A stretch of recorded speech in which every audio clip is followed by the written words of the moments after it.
Japan is often referred to as the land of the rising sun, a name that not only encapsulates its geographical location but also serves as a powerful symbol deeply ingrained in its culture and history. Situated in the easternmost part of Asia, Japan is one of the first countries to witness the sunrise each day. This notion is beautifully captured in its national flag, known as the Nishoki in the Japanese legal terminology and more commonly as the Hinomaru in daily use.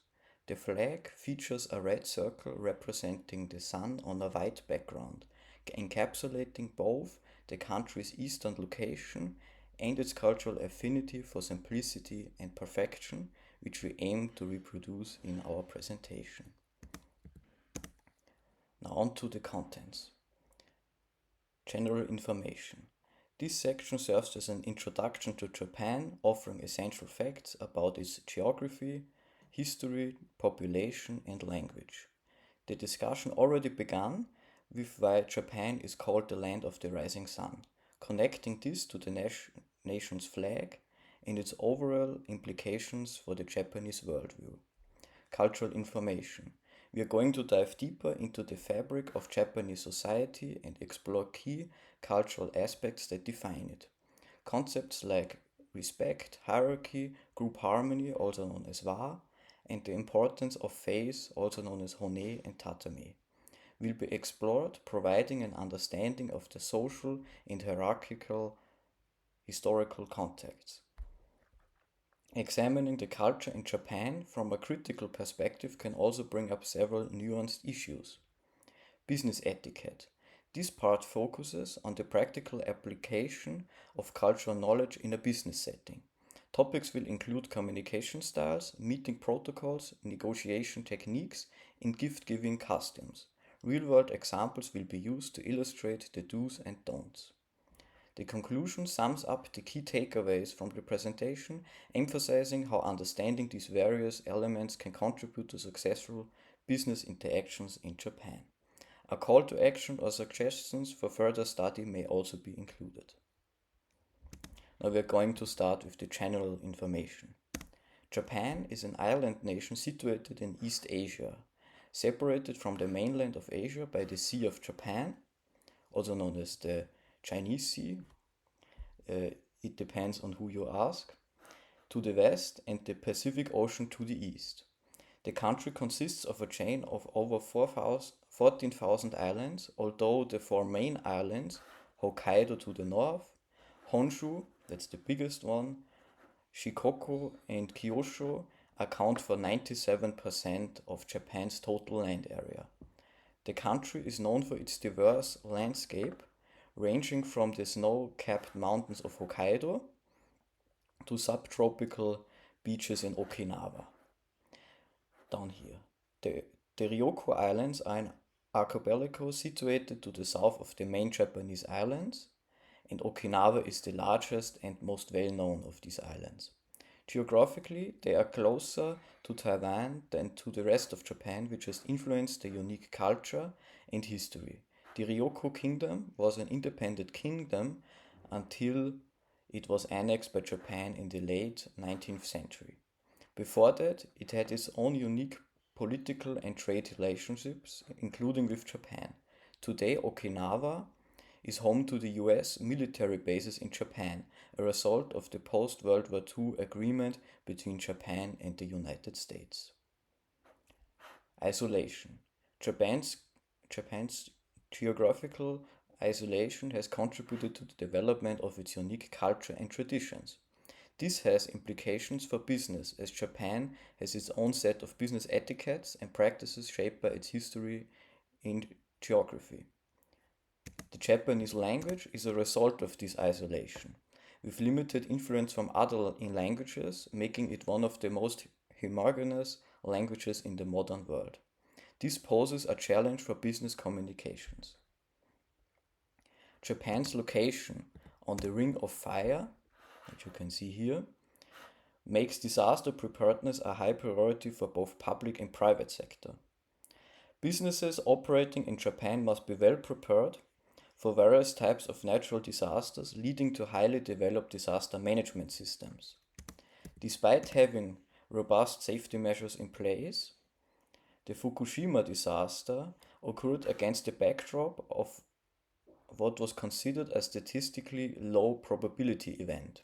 Japan, known for its stringent disaster preparedness and management systems, was caught off guard by the scale and complexity of the disaster.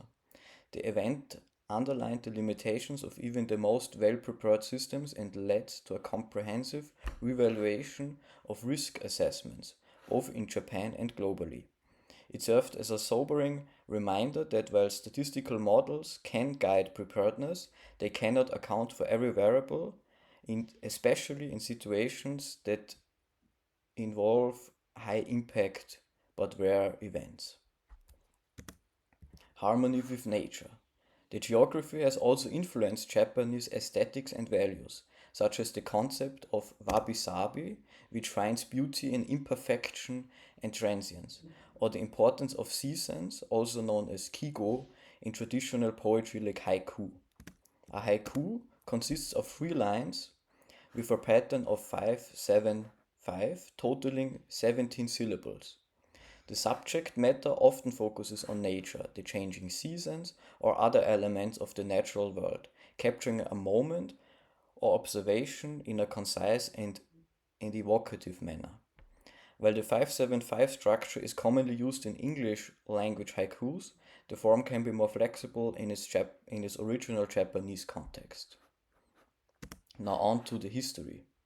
In this brief overview, we will focus solely on the modern history of Japan. The nation experienced a period of self-imposed isolation known as Sakoku from the early 17th century until the mid-19th century. During Sakoku, Japan had limited contact with the outside world, strictly controlling foreign trade and relations to protect its cultural integrity and political stability.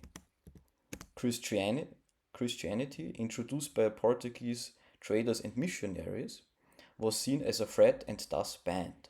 Many Christians were persecuted, and Japan severed its relations with Portugal and Spain, which were strongly Catholic nations.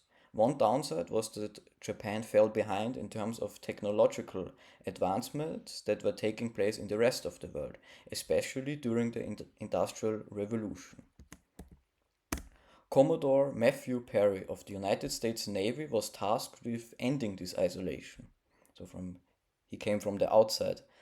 He arrived in Japan in 1853 with a fleet of 4 ships, which were ominously dubbed Black Ships due to their dark hulls and the smoke produced by their coal-fired steam engines, a technology Japan had not yet been exposed to.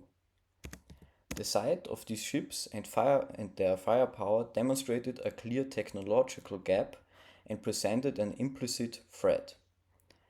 Perry carried a letter from the US President Millard Fillmore asking for the opening of Japanese ports for refueling American ships, as well as the establishment of trade relations.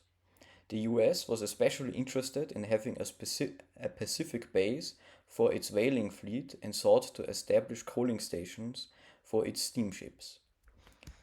Perry returned to Japan in 1854, this time with an even larger fleet, to negotiate a treaty.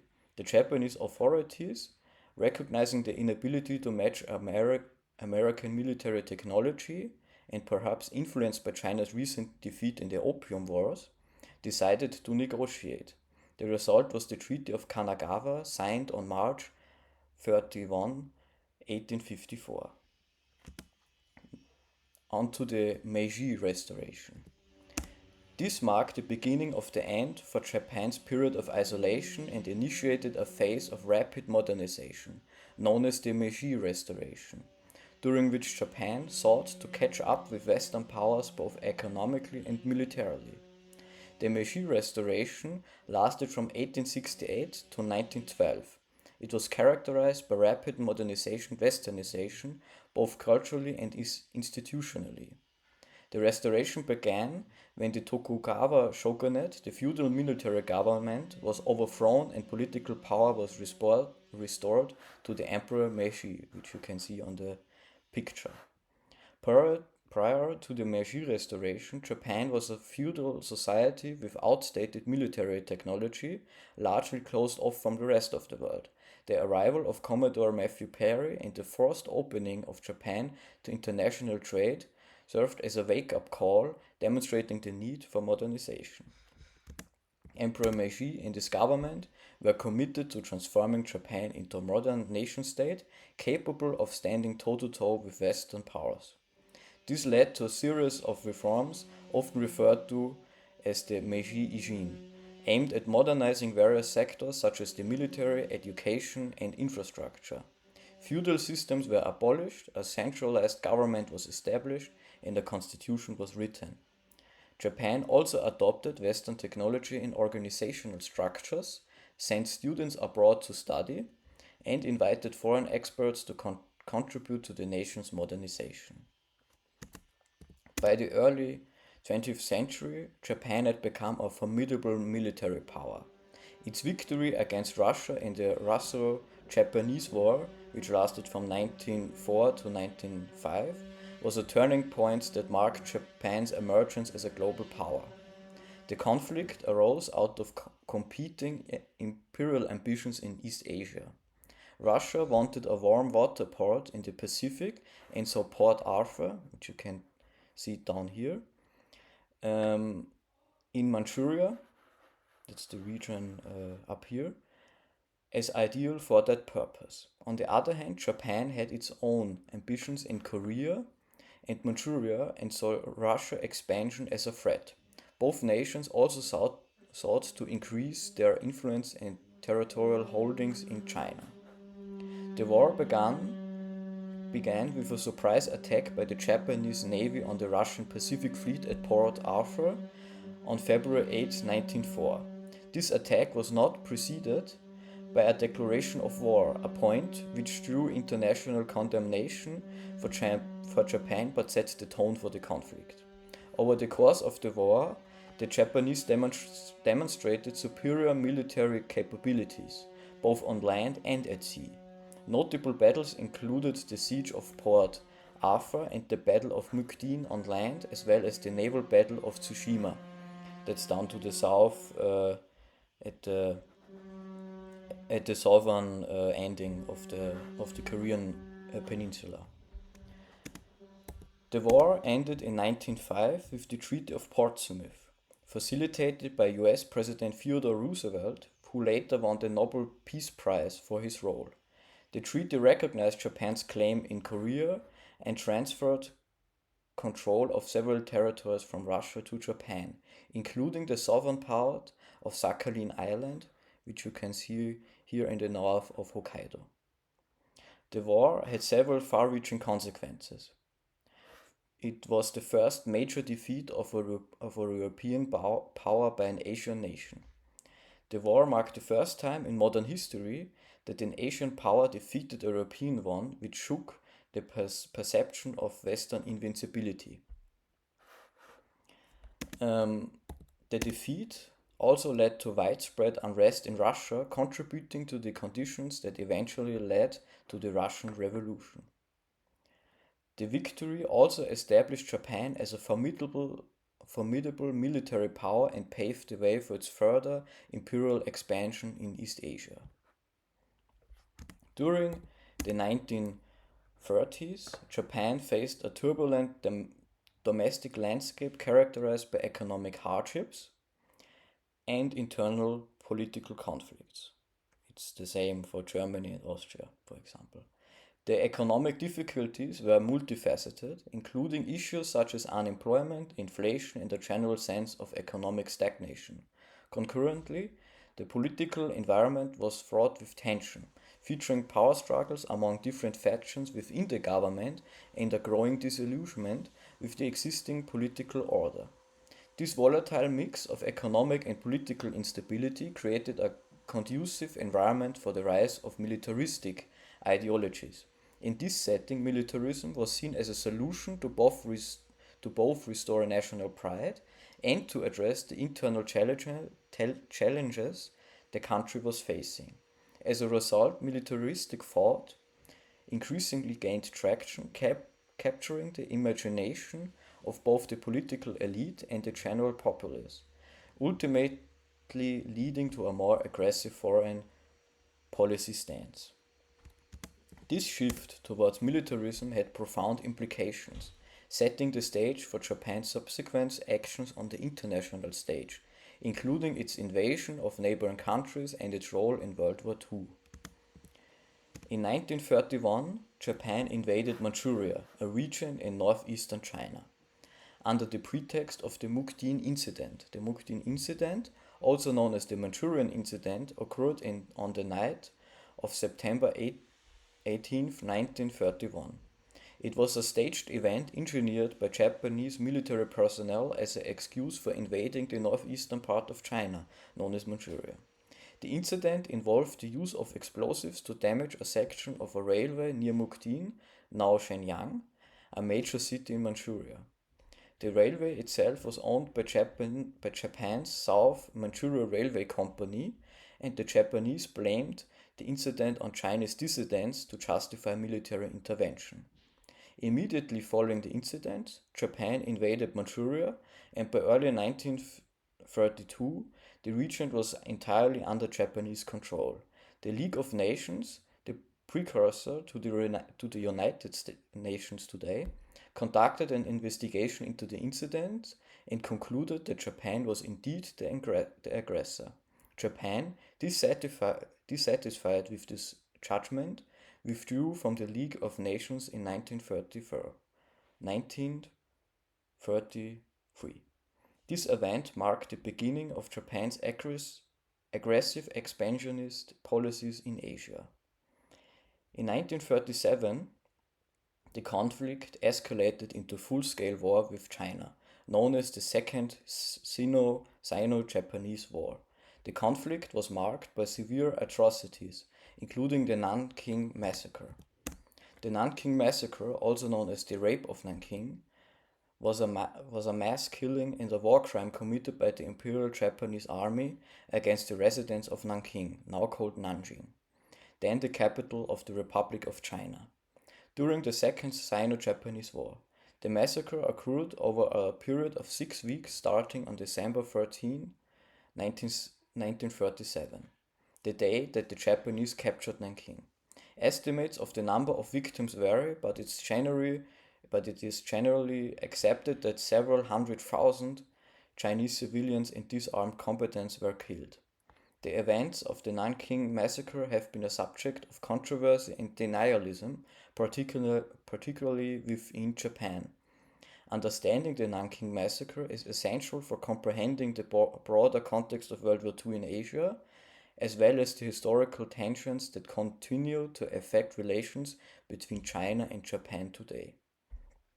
Japan sought to create a greater East Asia co-prosperity sphere aimed at establishing a self-sufficient bloc of Asian nations led by Japan and free from Western influences. However, this was largely seen as a cover for imperial conquest. In 1940, Japan entered into the Tripartite Pact with Nazi Germany and Fascist Italy, thereby becoming part of the Axis powers. Japan's attack on Pearl Harbor in December 1941 led to its formal entry into World War II and initiated hostilities with the United States and its allies. The end of World War II, from Japan's perspective, marked a profound and transformational moment in the country's history. After years of warfare, Japan faced dire circumstances by 1945. Including devastating air raids from the Allied forces and dwindling resources. The most significant events that led to Japan's surrender were the dropping of atomic bombs on the cities of Hiroshima on August 6 and Nagasaki on August 9, 1945. These bombings inflicted horrendous casualties and immediately showed the destructive potential of nuclear weaponry. Japan's government, led by Emperor Hirohito, faced an existential dilemma. The alternative to surrender was a continuation of a war they were increasingly unlikely to win, and which would have resulted in further catastrophic loss of life. Following the bombings, and with the Soviet Union declaring war on Japan on August 8, 1945, and swiftly invading Japanese occupied Manchuria, Japan's position became untenable. It is important to note that Japan had sought to negotiate a conditional surrender that would preserve the institution of the emperor.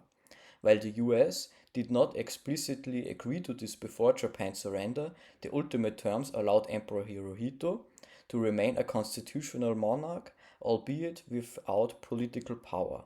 It is unclear if such leniency would have been offered by the Soviet Union. In the years following World War II, Japan experienced rapid economic growth, as you can see on this graph, transforming itself from a war-torn nation into an economic powerhouse. By the 1980s, Japan's booming economy became the envy of the world, and it seemed poised to overtake the United States as the world's largest economy. Brands like Sony, Toyota, and Honda became globally recognized names, while innovations in electronics and automotive industries set new global standards. The country's GDP skyrocketed, and its asset prices soared in what came to be known as the bubble economy. During the peak of the bubble economy, Japan's asset prices were so inflated that there was a popular saying: the land underneath the Tokyo Imperial Palace was worth more than the entire state of California. To put it in even more relatable terms, at the height of the bubble, the land that could be covered by a single banknote laid flat on the ground in Tokyo was worth more than the value of the banknote itself. Such extreme valuations set the stage for the inevitable burst of the bubble in the early 1990s, leading to a prolonged period of economic stagnation known as the Lost Decade, which is still a relevant topic to this day. Today, Japan is the world's third largest economy, a status it achieved through innovation, investment in human capital, and a strong emphasis on exports. While challenges like an aging population and stagnation are concerns, the country remains a critical player in fields ranging from technology and robotics to renewable energy. Now on to the cultural information. Respect is not just a social nicety in Japan. It's a way of life that permeates every interaction, be it social, professional, or familial. The concept is deeply ingrained in the national psyche. One of the most visible manifestations of respect in Japan is the practice of bowing.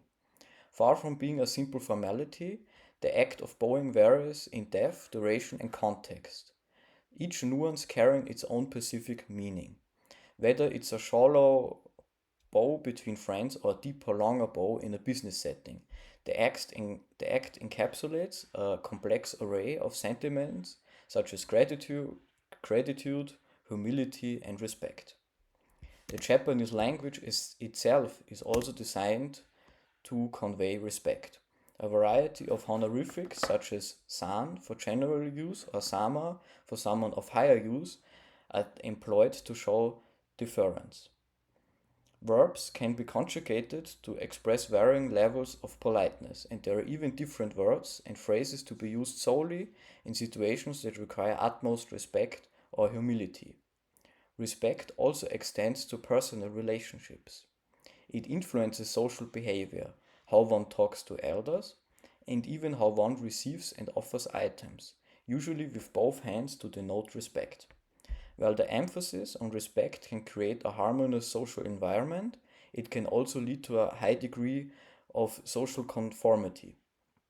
People may feel pressured to adhere to cultural norms and traditions even when they disagree with them or find them stifling for fear of being ostracized. The practices and language that convey respect also serve to reinforce social and professional hierarchies. For instance, the use of honorifics explicitly acknowledges differences in status. While this may facilitate order and clarity in roles, it can also perpetuate perpetuate inequality or make it difficult for individuals to rise up beyond a predetermined social or professional status. While the emphasis on respect can foster a strong sense of community among those who are part of it, it can also make it difficult for outsiders to integrate into Japanese society. The nuanced rituals and language may be challenging for non Japanese people to understand fully, thereby creating a barrier to full social inclusion. As Japan becomes increasingly globalized, balancing traditional respect culture with modern, often Western ideas about individualism and equality poses a challenge. In Japan, the concept of hierarchy is deeply embedded in the societal structure and influences interactions across various aspects of life. That was the hierarchy back in the day when the emperor ruled and and the shoguns and daimyos, for example. While Western cultures often place a premium on equality and individualism, Japanese culture is more attuned to recognizing and respecting social rank. In the business world, the hierarchical structure is rigid and clearly defined. Employees pay respect to their superiors through language, behavior, and even the timing of the arrival and departure from work. Decision making is often top down, and it's rare for junior employees to contradict or openly disagree with senior staff. Hierarchy within the family is also pronounced, with elders commanding a great deal of respect and often having the final say in family matters. Children are taught from an early age to respect their parents and grandparents, evident in rituals such as the annual Karo no Hi or respect for the elderly day. While hierarchy is important, it's also nuanced. Japanese society values group harmony, and therefore the exercise of hierarchical authority is often tempered by the need to maintain group cohesion, but more on that later. The rigid hierarchical structure in the business world can sometimes stifle creativity and innovation. Employees lower down the hierarchy might hesitate to propose new ideas for fear of contradicting or upsetting their superiors. The emphasis on hierarchy may hinder social mobility. It might be difficult for someone from a lower social or economic background to break into higher circles, which can often be exclusive and rigid in their adherence to hierarchical norms. Globalization and the influence of Western culture are slowly changing societal attitudes towards hierarchy, which can lead to a culture clash or identity crisis among people who are caught between traditional and modern values. While the hierarchical structure can foster social cohesion and a sense of belonging, it can also undermine individual autonomy and self expression. The concept of wa or group harmony in Japanese culture contrasts notably with the American or Western emphasis on individualism, exemplified by products like the iPhone, where the I might even stand for individual. In Japan, the needs of the group often outweigh individual desires or opinions. This is evident in everything from how meetings are conducted to how decisions are made. Rather than taking immediate action based on individual input, these discussions may be lengthy and consensual to ensure that everyone's viewpoint is considered and that the group as a whole can reach an agreement. Maintaining wa is critical in resolving conflicts, and confrontation is generally avoided in favor of a more subtle and indirect approach. Open disagreement is often considered disruptive to group harmony and can be seen as socially awkward or inappropriate. In a culture where group harmony is prioritized, individual talents and skills might not be fully utilized or recognized, as people are discouraged from standing out. While maintaining wa can lead to a harmonious atmosphere, it can also result in important issues being ignored or glossed over. This could be detrimental in the long run as unresolved problems might escalate. Younger generations, exposed to global trends, are creating new hybrid cultural norms that incorporate both individualistic and collectivist elements. How this will affect traditional wa in the long term remains to be seen. In a society that places a high value on harmony and social cohesion, the concepts of hone and tatame serve as crucial elements in interpersonal relationships. These terms refer to the contrast between a person's true feeling, hone, and the public face or facade, tatame, they present to society. Hone refers to a person's true feelings and desires, which are often kept hidden to maintain social harmony. These are the opinions and feelings that are only shared in select, private settings, such as among close friends or family. On the other hand, tatame is what is publicly shown and is often a facade constructed to maintain harmony, also known as wa, and avoid conflict. It can be considered a form of social obligation and a necessity to navigate the intricacies of Japanese social life without causing disruption or offense. In the realm of business, the importance of preserving face cannot be overstated. Openly criticizing an individual, especially in a public setting, is seen as a significant affront. Thus, any form of feedback or negotiation is often conducted in a manner that allows all parties to maintain face, leaning heavily on indirect in communication implication. The divide between hone and tatame can sometimes lead to superficial or inauthentic relationships. People might find it difficult to be their true selves even among friends, leading to a sense of isolation. In business, the reluctance to openly critique ideas for fear of causing embarrassment can potentially stifle innovation and prevent the optimal resolution of problems. There might be there might be ethical implications in situations where tatame contradicts hone to a significant extent, such as in business negotiations or in medical decisions where transparency is crucial. On the flip side, the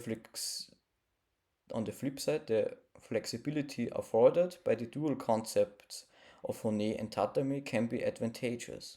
For instance, they allow for a kind of social and emotional adaptability that can be useful in times of crisis or rapid change.